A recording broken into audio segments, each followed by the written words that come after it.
May. What do you want to do tonight? The same thing we do every night, Pinky. Try to take over the world. The advance laws of prosperity. The word advance, as we know, means to hasten. When you make great advances, you are hastening your goods. You're hastening results. And so the advance laws of prosperity would be those laws that hasten results. Those laws that hasten results. Now, the advance law of prosperity that hasten results is the prosperity secret that has been known simply as giving and receiving. The advance law of prosperity is that your giving makes you rich. All right, we've already declared it, but let's declare it again. My giving makes me rich. Together, my giving makes me rich. Now, this isn't a new idea. The ancient Egyptians, the Babylonians, the Persians, the Arabians, the Greeks, the Romans, even the Chinese, long before biblical times, knew this idea that giving can make us rich. They practiced this old mystical success secret. Now, Abraham, whom I like to think of as the first millionaire of the Bible, Abraham learned this prosperity secret from the Babylonians. His grandson Jacob mentioned it as one of the success principles he planned to use when he left home and started out to seek his fortune in a new land. Of course, Jacob did follow that success principle. The fact that he did follow it is obvious because he became one of the Bible's early millionaires. Moses later emphasized this success principle, and it was practiced by the Hebrews, who, as we know, became one of the wealthiest groups the world has ever known. They credit much of their wealth over the centuries to their use of this prosperity idea, that our giving can make us rich. Many of our modern millionaires have used this prosperity secret and have often pointed it out as the formula that brought them riches. The list includes people like the Colgate people, the Hensey soup people, the Kraft cheese people, the Rockefeller families. You remember the stories about Mr. Rockefeller giving out dimes. And so our giving can make us rich, but only if we give in a certain way.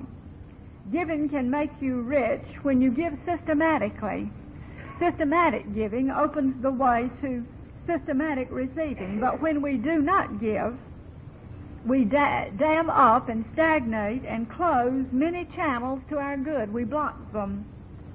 Now, perhaps you're thinking, well, yes, but I do give.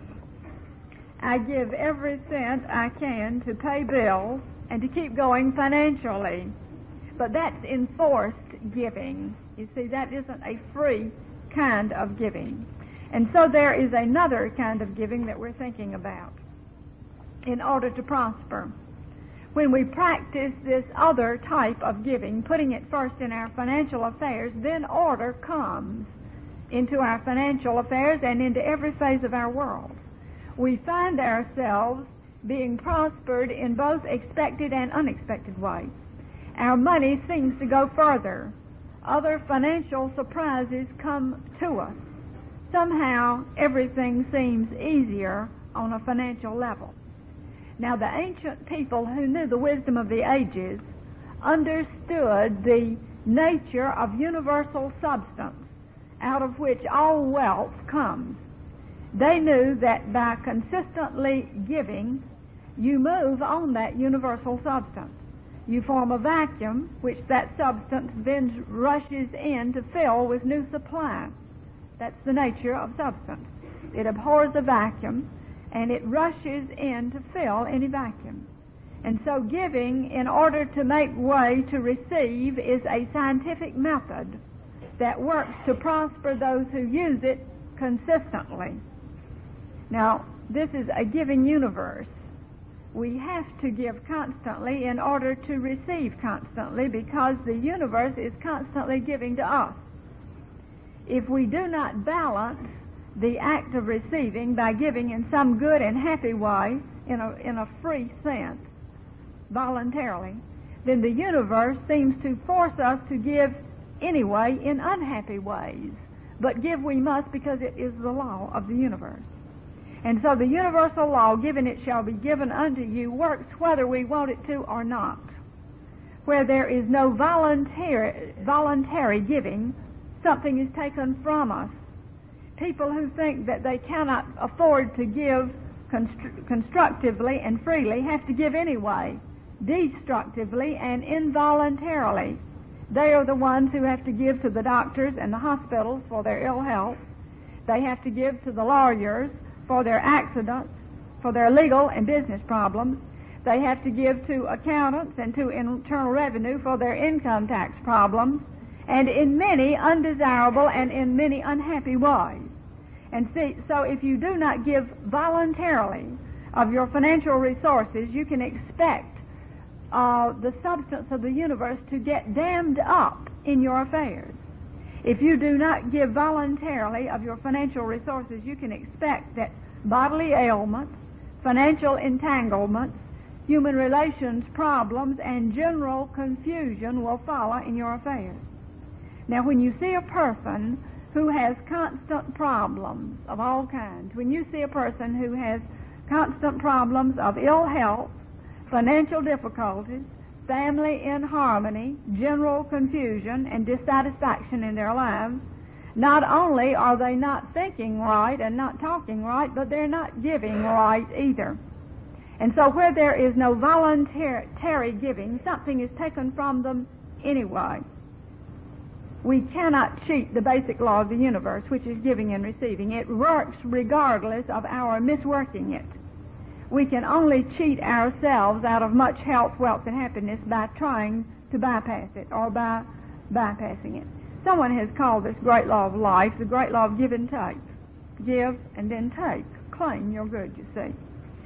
And so how can we practice the other type of giving constructively so as to avoid having to give destructively? Well, the ancient people believed that the number 10 was the magic number of increase.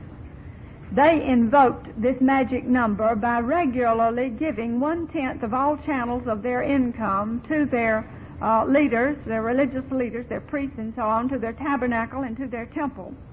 Now, the Hebrews were required to give 1/10 of all channels of income for these purposes.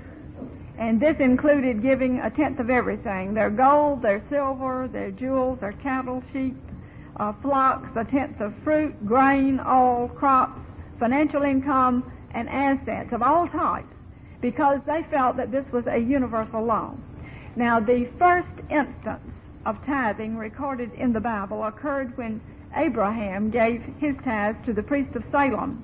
And it's so interesting that after Abraham had given that tithe, he was made a very interesting promise, a promise of riches and prosperity, a promise of protection from the negative experiences of life. Jehovah said, "Fear not, I am thy shield and thy exceeding great reward." I am thy shield. I will protect you from the negative experiences of life, and I am thy exceeding great reward. I will prosper you abundantly, not a little bit, exceeding great reward. It's a marvelous prosperity promise for anyone who uses this same prosperity law today. And so 10 is still the magic number of increase. Now, to help remind you of the power of that number 10, we have placed in your prosperity kit the little card that says 10, the magic number of increase. And so it's just a reminder of this marvelous old prosperity law. 10 is still the magic number of increase.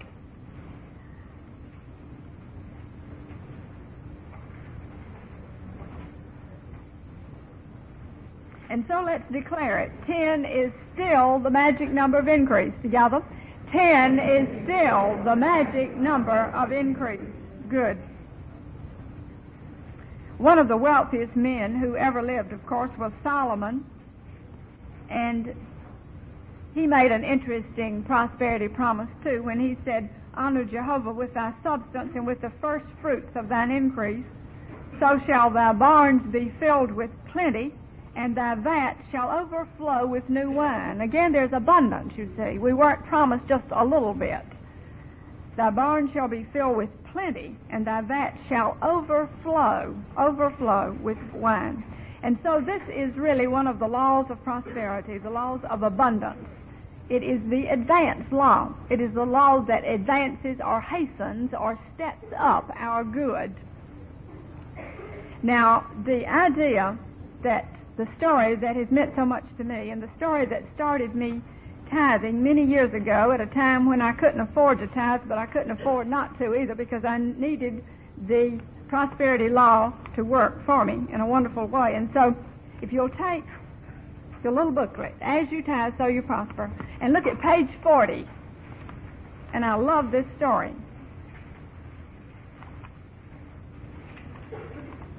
At the bottom of page 40, he who said he found it necessary to tithe in order to get out of debt voiced a truth that has become evident to thousands. A man who was $10,000 in debt with his credit gone and a wife and 4 children for whom to provide took a position as a day laborer in a mill, and with his family was compelled to live in a tent. He met 2 divinity students who convinced him that he should tithe. The same week that he began tithing, the company offered him one of its houses in which to live. Within a year, he was promoted to foreman. 10 years later, he was free from debt, the owner of a large lumber company, owner of his own home, which was large and beautifully furnished, and of a large car, also an airplane and other things on a similar scale. He attributes his success to first recognizing his debt to God and faithfully tithing of his income. Tithing establishes order in our mind, body, and affairs. When order exists, we cannot remain in debt. He who first begins to tithe while in debt invariably reports later that he is free from debt. Now, you will love this little book because it has so many marvelous prosperity stories in it.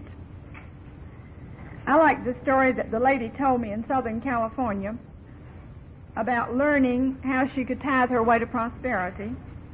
She and her husband had 7 growing children for whom they were struggling financially, even though her husband worked for one of the major television studios on the coast. And so after she learned that 10 was the magic number of increase, she decided to try it. She began to tithe from their current income, and soon an opportunity opened for some of her children to appear in television commercials. For this, they were well paid. As they tithed from this income, the way opened then for all of her children to do television commercials, from which they received handsome residuals. They continued to tithe from all channels of income, and within 2 years, this family had moved into a $60,000 home, which to them seemed like really a dream house. The husband had a better job. All of these 7 children were working in their spare time on television. Trust funds were set up for their education, and now their future seems assured financially. A friend said to this woman, "Doing television commercials is such competitive work that I don't see how your children have done so well. The average actor feels lucky to get 2 or 3 jobs a year doing commercials, yet your children have appeared in 30 commercials this past year." And this woman said, 10 is the magic number of increase. We tithe all channels of income, so it isn't strange that our children would receive 10 times as much work as those actors who do not tithe. This is the prosperity law. Now, it's an interesting thing to me, friends, that the act of tithing, or of giving 1/10 of one's income back to the universe through God's work, is not something that some minister dreamed up as a means of getting money out of people. Instead, it is a universal prosperity law, practiced down through the centuries as a method of prospering people on a permanent basis. When you give consistently, you open the way to receive consistently. Many people have had a psychological block about tithing, and rightly so, because so many well-meaning theologians who were too zealous have stressed what tithing could do for the church rather than what it could do for the individual. When you look up the great tithing promises in the Bible, such as this one from Malachi that is so famous, you find that the Bible says that the individual who tithes will be prosperous. Of course, it goes without saying that his church will be prospered too, but that is secondary and not the prime cause of tithing. As Ellie Meyer has said, as you tithe, so you prosper. Sometimes people say, but I cannot afford to tithe, and of course that is the time when we cannot afford not to. The greater the present financial necessity, the greater the need for immediately invoking 10, the magic number of increase, so as to increase our prosperity. You can test this tithing idea in small ways first, just to prove it to your own satisfaction, if you wish. A businesswoman was in a financial bind. She had moved from one part of the country to another. She had gone into a new line of work. It was paying off, but not fast enough to meet her expenses. She practiced all of the laws of prosperity in an effort to demonstrate immediate cash. Nothing seemed to work for her, though, until she suddenly remembered that she had gotten careless about her tithing. She sat down and wrote out a tithe of the money that she had on hand. She had $500 left, and so she wrote out the tithe, or $50, and immediately put it in the mail to her church.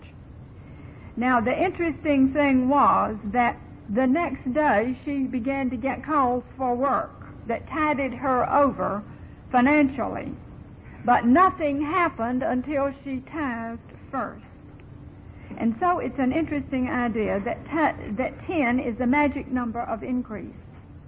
Now, one of the stories that I like to tell, and you will recall it from one of the books, is about the man who went from rags to riches after the age of 50 through tithing. This was a man who had never found his true place in life. This was a man who had gotten rather disenchanted with churches and with religion, and had spent every Sunday on the golf course for many years. One night he and his wife attended a prosperity lecture such as this and heard about this idea of tithing. And it made sense to him. He could see that it was scientific, that it was orderly, that it was businesslike, that it was professional. Consistent giving would open the way to consistent receiving. And so he decided to try it. Now, at this particular point in his life, this man, being past the age of 50, was driving an old car. He was living in a rented house. He was wearing threadbare clothes. His wife was in ill health, and they were spending every cent they had trying to get her healed. And so this man decided to try this idea, reasoning that he would rather share 1/10 of his income with that church where he had learned this idea, rather than spend many times that amount for negative and unwanted experiences in life such as he had had for 50 years. And so as he began to tithe, he expected good things to happen. He expected to be prospered and protected, and he was. The first thing that happened was that he was able to get a job that he liked as an agent for a steel company, as a sales agent for a steel company. The next thing that happened, he noticed, was that his wife's health began to improve. They had less and less medical expense.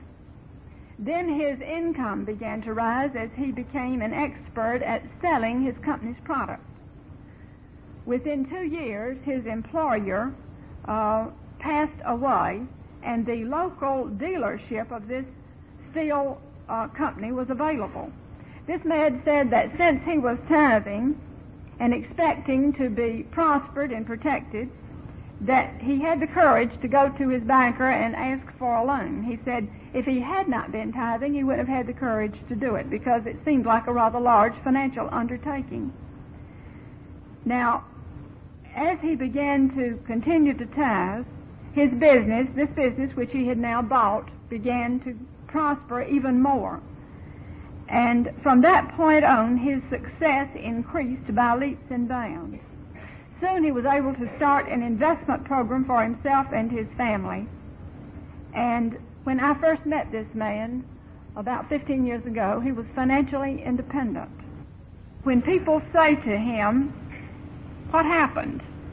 For so many years I knew you, and you were really a failure, and then all of a sudden you blossomed forth. What happened?" And he always says, "I tithed my way to prosperity."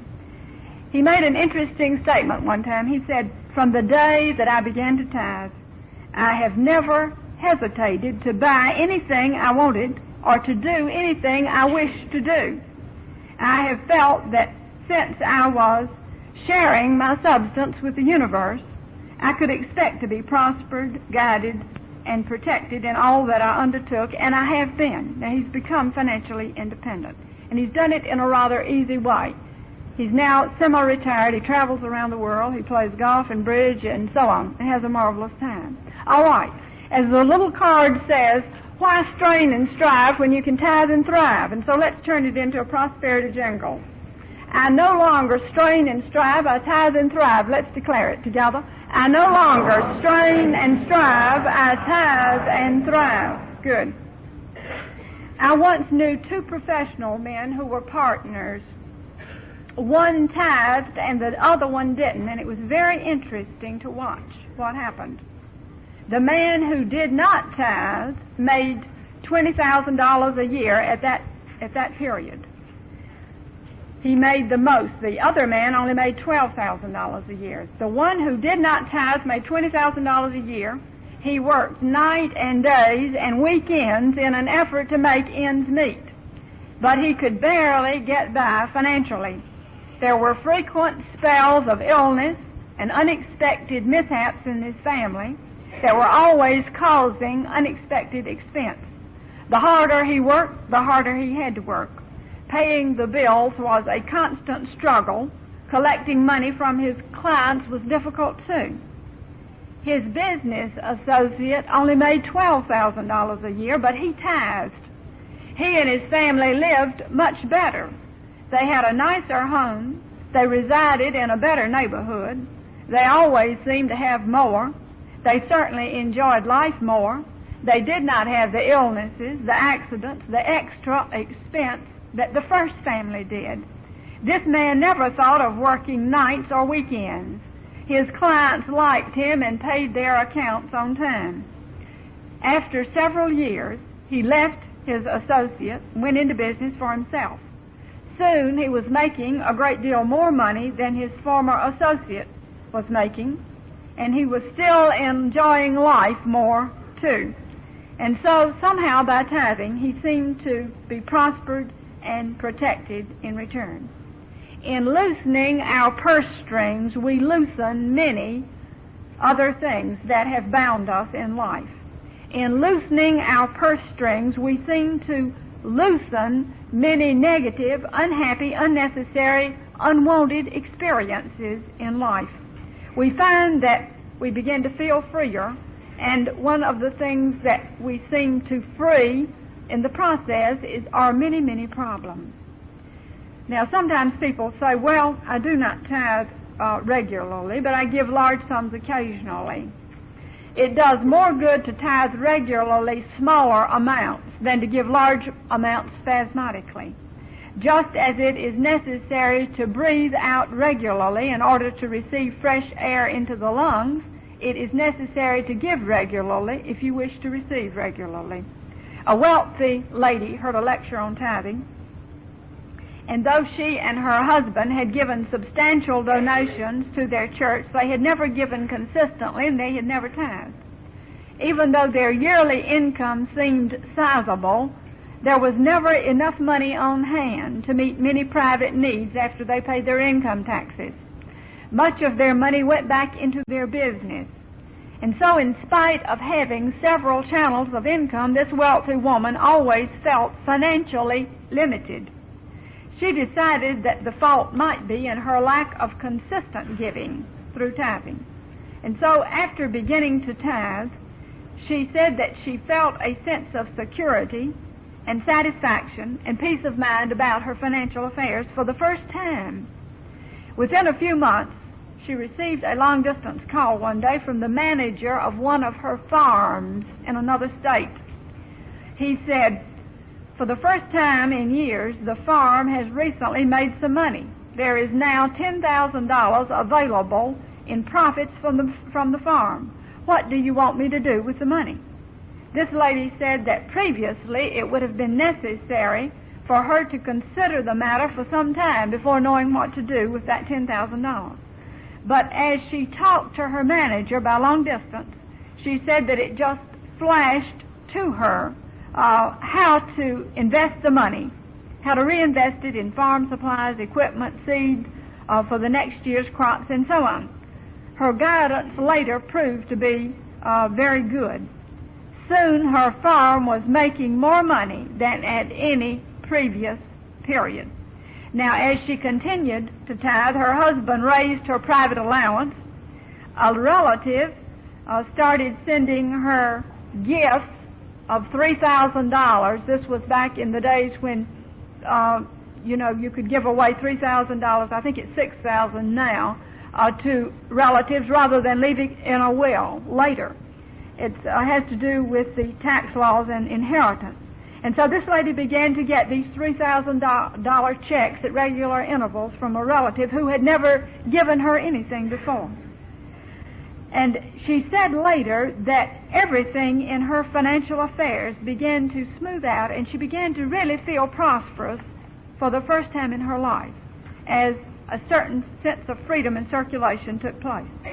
Now, a woman said one time, I don't see why I should tithe my money because I tithe my time. I'm a Sunday school teacher.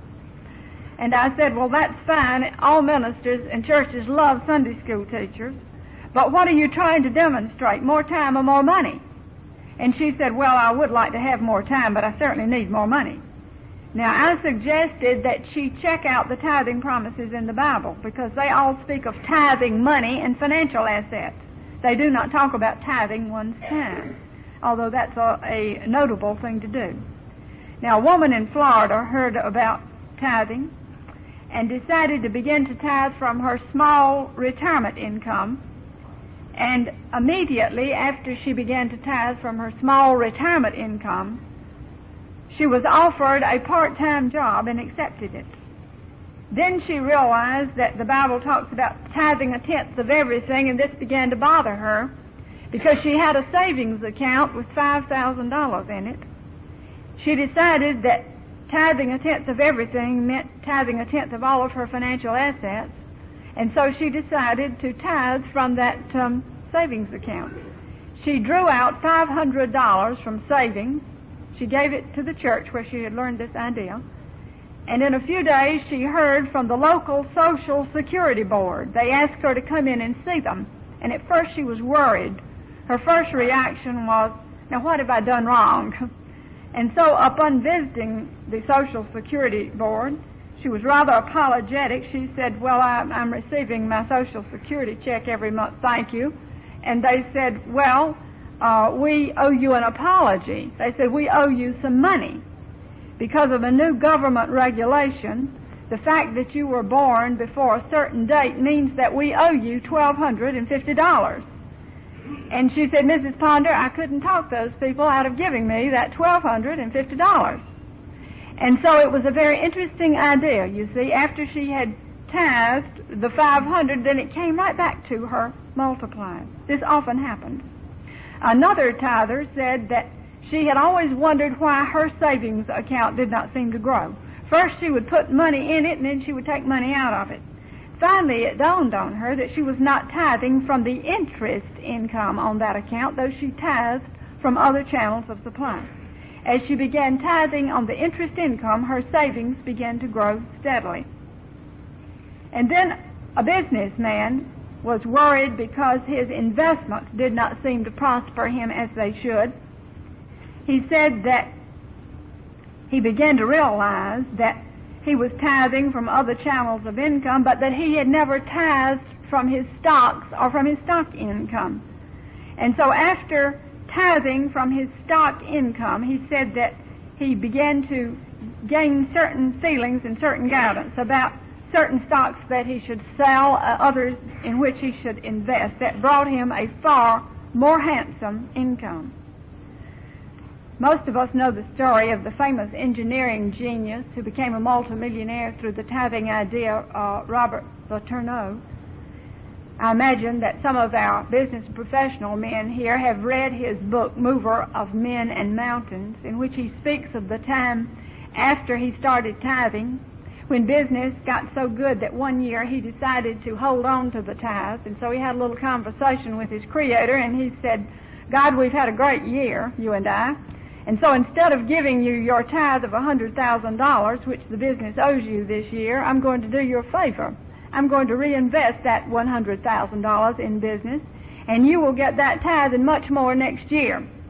He said that he suffered one financial reverse after another.